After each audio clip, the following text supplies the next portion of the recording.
அண்மை செய்தி கேரள மாநிலம் மூணாறில் சுற்றுலா சென்ற தனியார் கல்லூரி பேருந்து கவிழ்ந்து விபத்து ஏற்பட்டிருக்கிறது.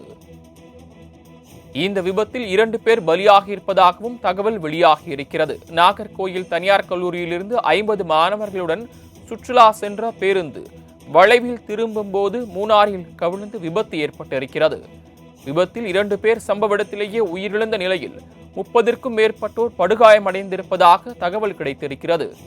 மேலும் அடிமாலி மருத்துவமனை மற்றும் கோட்டயம் மருத்துவக் கல்லூரியில் மருத்துவமனையில் படுகாயமடைந்தவர்களுக்கு சிகிச்சை அளிக்கப்பட்டு வருகிறது. கேரள மாநிலம் மூணாறில் சுற்றுலா சென்ற தனியார் பேருந்து கவிழ்ந்து விபத்து ஏற்பட்டிருக்கிறது. இந்த விபத்தில் 2 பேர் பலியாகி இருக்கக்கூடிய நிலையில் படுகாயமடைந்த 30க்கும் மேற்பட்டவர்கள் மீட்கப்பட்டு அருகிலுள்ள மருத்துவமனையில் சிகிச்சைக்காக அனுமதிக்கப்பட்டிருக்கின்றனர்.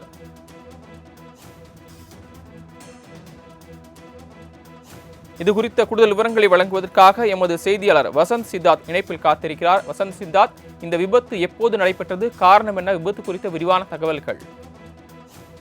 கண்டிப்பாக அதிவேகத்தில் காரணமாக தான் கட்டுப்பாட்டை இழந்த கல்லூரி பேருந்து விபத்தானது நடைபெற்றிருக்கு என்று முதல்கட்ட தகவல் வந்துள்ளது.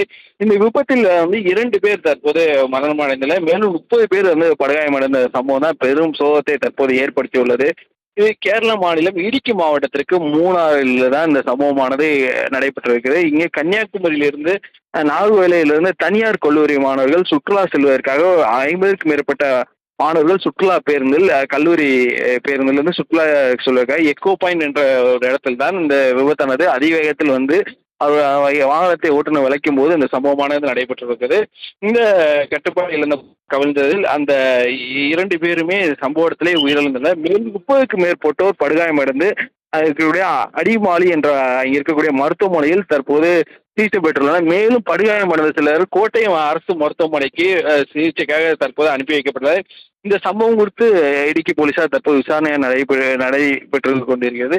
மேலும் இந்த விபத்தானது கன்னியாகுமரி சேர்ந்த தனியார் கல்லூரி மாணவர்கள் என்பதால் தமிழ்நாட்டில் பெரும் சோகத்தை ஏற்படுத்தியுள்ளது. மேலும் இந்த விபத்தின் மூலம் 2 பேர் தற்போது உயிரிழந்துள்ளனர். மேலும் அந்த படுகாயமடைந்தவர்களுக்கு தீவிர சிகிச்சை பிரிவானது தற்போது வழங்கப்பட்டு வருகிற கோட்டயம் அரசு மருத்துவமனையில். இந்த விபத்து குறித்து தொடர்ச்சியாக விசாரணை நடைபெற்றிருக்கிறது. மேலும் இங்க இருக்கக்கூடிய தனியார் கல்லூரியில தகவல் தெரிவிக்கப்பட்டு அங்கிருந்து இங்க இருக்கக்கூடிய பெற்றோர்கள் தற்போது கோட்டயம் அரசு மருத்துவமனைக்கு மற்றும் அடிமாலி மருத்துவமனைக்கு தற்போது வர தொடங்கியுள்ளனர். தாங்கள் வழங்கிய தகவல்களுக்கு நன்றி வசந்த் சித்தார்த்.